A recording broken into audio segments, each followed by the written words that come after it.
Hola mis queridos amigos, nuevamente con ustedes, su doctor Maximiliano, su doctor Tigre, un consejero de internautas que hoy día con ustedes va a analizar cómo China e India se convirtieron en el mayor problema del planeta y, por el contrario, Estados Unidos aparentemente se está convirtiendo en la mejor solución que tiene el planeta Tierra.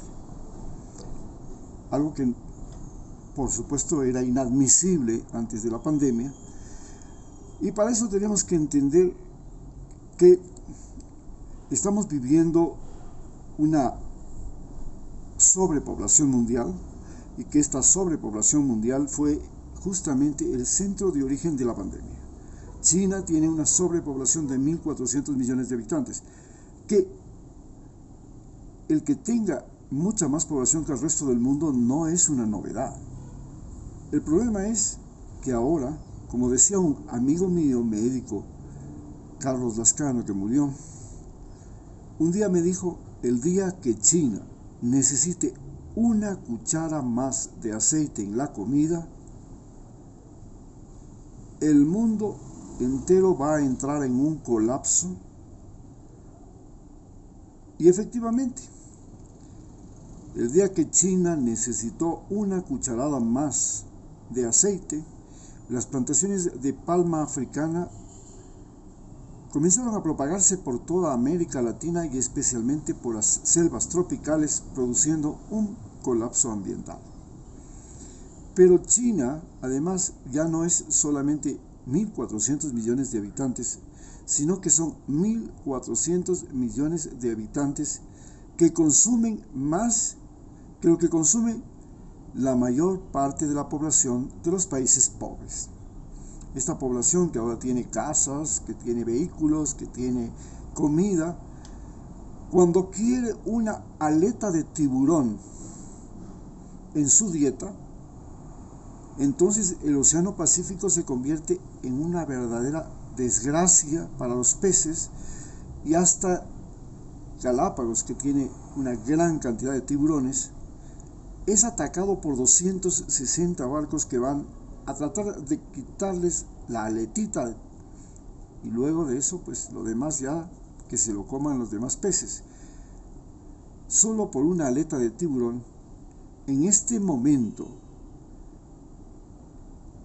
Ecuador ha tenido que ceder 200.000 kilómetros cuadrados a Estados Unidos para que proteja a los tiburones y a la pesca en la periferia de Galápagos. ¿Y por qué sucedió eso? Porque precisamente los países más poblados del mundo, como China, como India, y por supuesto tenemos Nigeria en África, entre otros, y muchos más. Estamos hablando de casi todos los países del sudeste asiático. Estamos hablando de países sobrepoblados en relación a su superficie territorial, como los de Centroamérica.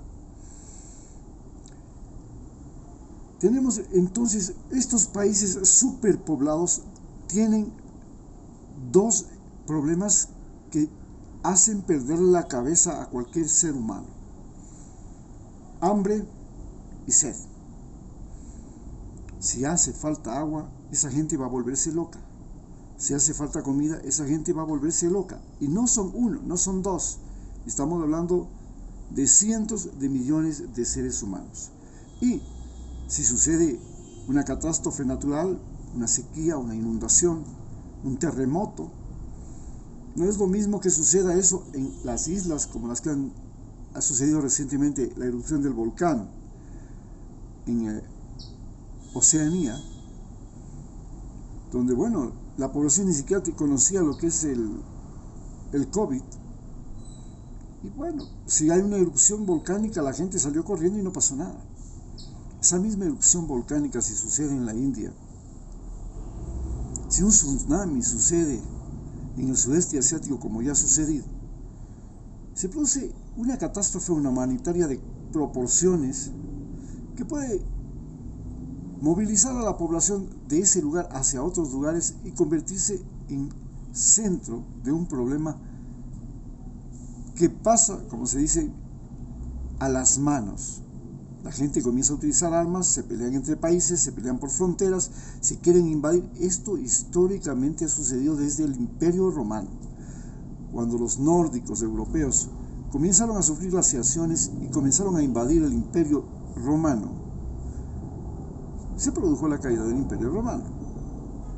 Y el problema fue que los nórdicos se reprodujeron. ¿Y por qué se reprodujeron los nórdicos y todos los germanos, los francos y los lombardos? Porque tuvieron también una catástrofe militar, ambiental y política en Asia, y migraron hacia Europa, y finalmente fueron los que conquistaron Europa. Los germanos no son originarios de Europa, tampoco lo son los francos, tampoco son los lombardos. En Europa no existían esos. En Francia existían los galos, en Italia los ítalos y los romanos, en España los iberos, en Portugal los lusos, en Inglaterra los anglos, en Alemania los saxos, igual que en Inglaterra, los celtas, pero no existían los germanos. Los germanos vinieron de Asia por olas migratorias igual que las que están invadiendo ahora Estados Unidos desde Centroamérica, y junto con los francos y los lombardos terminaron destrozando el Imperio Romano. ¿Qué pasa en este momento cuando tenemos países como China e India con 1.400 millones de habitantes en una población del planeta de 6.000? Estamos hablando del 40% de la población mundial. ¿Y qué pasa si esa población mundial el día de mañana quiere tener todos automóvil? Quieren tener todos champán. Quieren tener todos, ahora estamos locos, todo el mundo quiere tener celular. Y entonces, ¿qué sucede? Que los recursos del planeta son saqueados. Y entonces hay una depredación de los recursos naturales. Y esta depredación de los recursos naturales es la que cambia la política de los Estados Unidos. Hasta antes de que se dé esta expansión industrial en la China y en la India, Estados Unidos era el mayor depredador del planeta. Sacaba petróleo de Venezuela, de los países árabes, cobre de Chile, sacaba caucho de Perú, de Ecuador, en fin, saqueaba nuestros países. Pero ahora resulta que los que saquean nuestros países ya no son los norteamericanos, son estos países sobrepoblados, especialmente de Asia, que se vienen encima de nosotros. Y claro que nos traen zapatos, que nos traen celulares, que nos traen tecnología, electrodomésticos, nos traen autos, nos traen motos, que es lo que ellos producen. Y aparentemente hubiera un comercio justo. El problema no está en que haya ese comercio justo, el problema es que nosotros somos países mega diversos. Y como somos países mega diversos, lo que tenemos fundamentalmente es una gran fauna, una gran flora, culturas ancestrales y una memoria tanto histórica, cultural, como genética, que antes, cuando llegaron los conquistadores españoles, ya fue muy valorada, porque los españoles llevaron de aquí la papa, el tomate, parte de la cultura genética y cultural de América, que cambió la historia de Europa. Y a su vez también recibimos de ellos del trigo, la cebada, las vacas, los caballos. Y esta memoria también se ha traducido en una memoria de convivencia. Hemos aprendido a convivir con la naturaleza, hemos aprendido a convivir con otras razas, con otras culturas, con otras formas de trabajar, de pensar, de hacer. Y esta convivencia, que es muy particular y muy especial en América del Sur, hace que nosotros, ante esta creciente población humana con multiplicación de las necesidades de manera extraordinaria, no es que solamente aumenta la población, sino que ahora lo que consume un ser humano en este siglo XXI es lo que consumían 10 seres humanos en el siglo XX. y 100 seres humanos en el siglo XIX o XVIII, porque no tenían necesidad de carros, no necesitaban necesidades celulares, de vitaminas, de antibióticos, de ropa, de zapatos, de casas, de energía eléctrica, de agua potable. Entonces, estos seres humanos del siglo XXI, que son 10 veces más consumidores que los del siglo XX y 100 veces más que los del siglo XIX, se convierten en un gran problema del planeta Tierra. Y tenemos entonces al frente de esto países desarrollados que básicamente las máquinas han pasado a hacer el trabajo humano y ellos han concentrado todo su poder y su energía en el trabajo intelectual, lo que ellos llaman la innovación, la creación, la creatividad.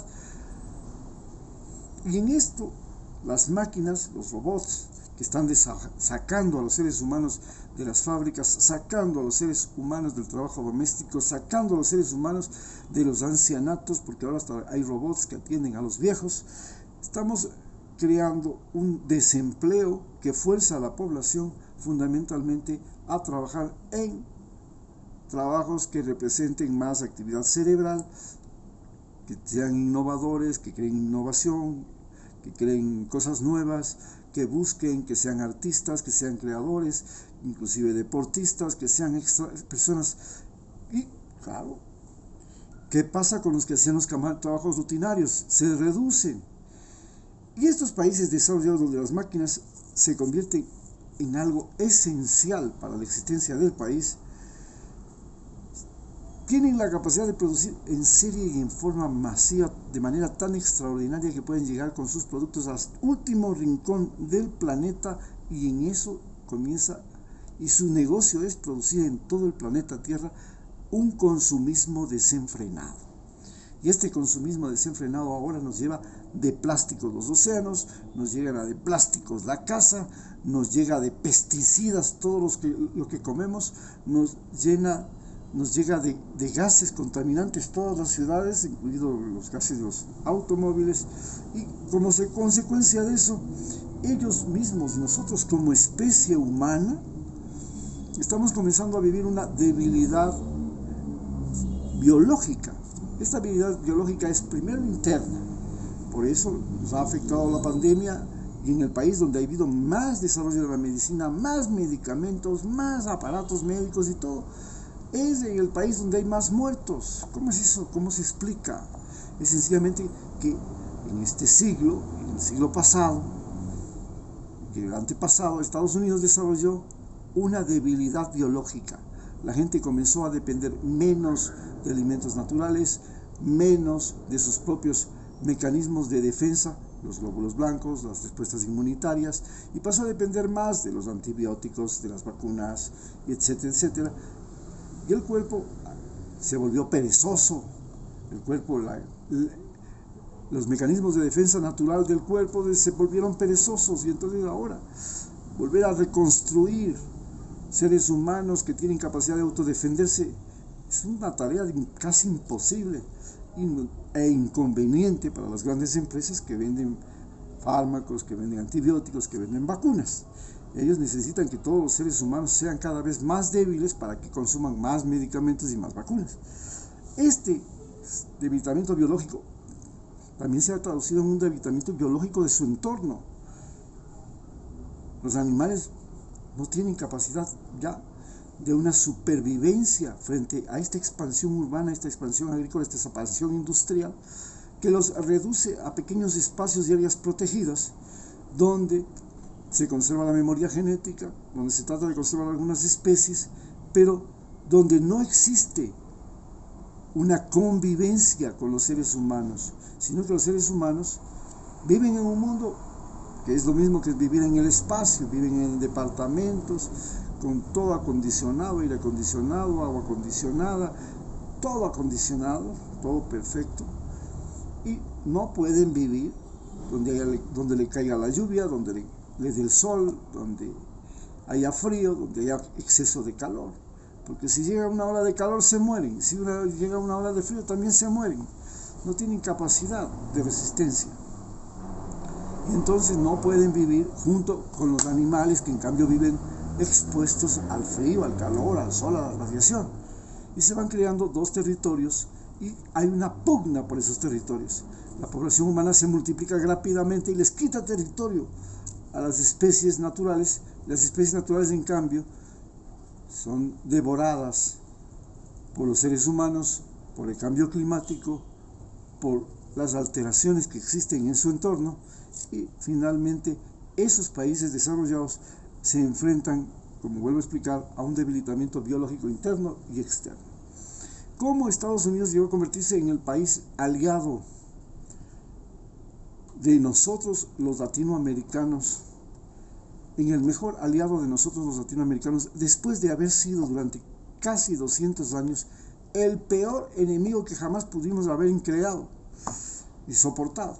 Nos puso dictadores, nos puso leyes, nos puso comerciantes, nos puso explotadores, saqueó nuestros recursos naturales, nos convirtió en el continente más desigual del mundo, en el continente más enfermo del mundo, más violento del mundo, después de 200 años. ¿Y cómo ahora tenemos que acudir a él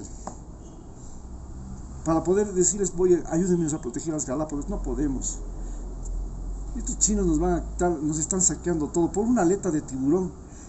Están matando miles de peces. No, hagamos una cosa, ayúdennos. Nosotros no tenemos la tecnología que ustedes tienen, tecnología satelital, aviones con radar, de sensores remotos, en fin, no tenemos eso. Ayúdenos. Protejan la naturaleza de nuestro país, de nuestros hijos, nuestra herencia para las futuras generaciones. Claro, Estados Unidos dice, perfecto, además protejo el canal de Panamá, controlo todo el Océano Pacífico y le digo a China, hasta aquí nomás, no se meta en mi patio trasero. Allá usted en lo suyo y yo en lo mío. Aquí no me venga usted a saquear, porque cuando le está saqueando a los países de América Latina, me está saqueando a mí también. Y entonces comenzamos que Estados Unidos cambia su política, cambia su visión.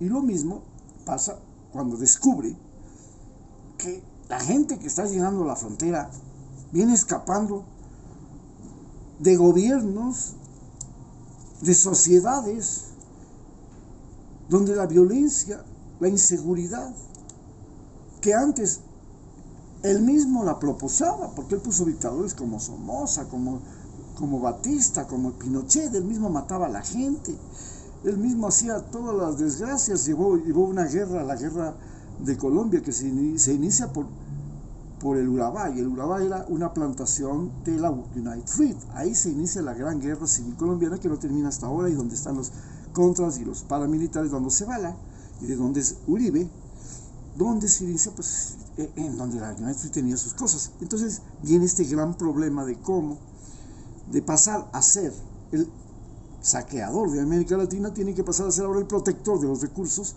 y cómo de pasar a ser el que propiciaba el abuso y el poder de los ricos, que después de que saqueaban América Latina eran todavía amparados, protegidos y vivían una vida plácida en Miami.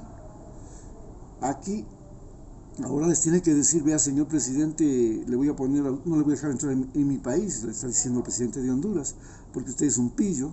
Vea, señor general, que antes usted me servía a mí, ahora ya no me quiere servir, ya no me sirve porque usted es un tipo que juega sucio. Ahora no le voy a dejar entrar en mi país porque usted es un narco general.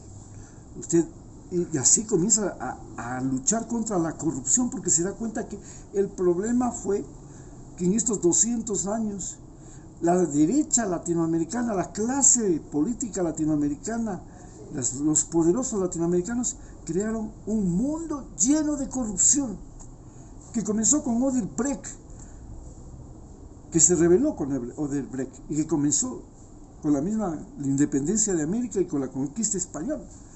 Pero es un mundo lleno de corrupción, que ahora él dice, no, si sigo dejando que estos países sean tan corruptos, la gente no quiere vivir en ellos, porque no se sienten seguros.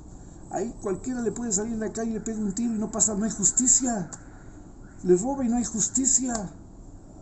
Los policías están al servicio de quién les paga, del soborno. No, no, no. ¿Cómo llegamos a esto? Es una tragedia.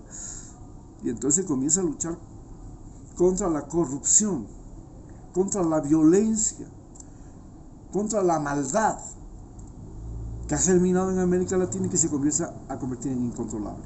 Y de esa manera, al luchar contra eso y al luchar contra la depredación de nuestros territorios, de nuestros países, se convierte en nuestro mejor aliado.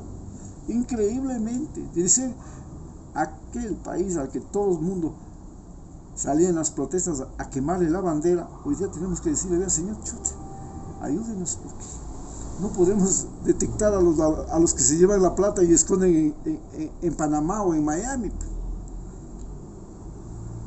Ayúdenos usted a detectar dónde va a parar el dinero que se roban estos políticos sinvergüenzas.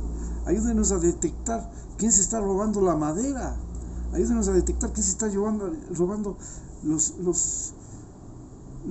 quién está saqueando la pesca. Y eso es lo que ahora le ha cambiado el rol a Estados Unidos y le ha convertido en nuestro más cercano aliado. Gracias.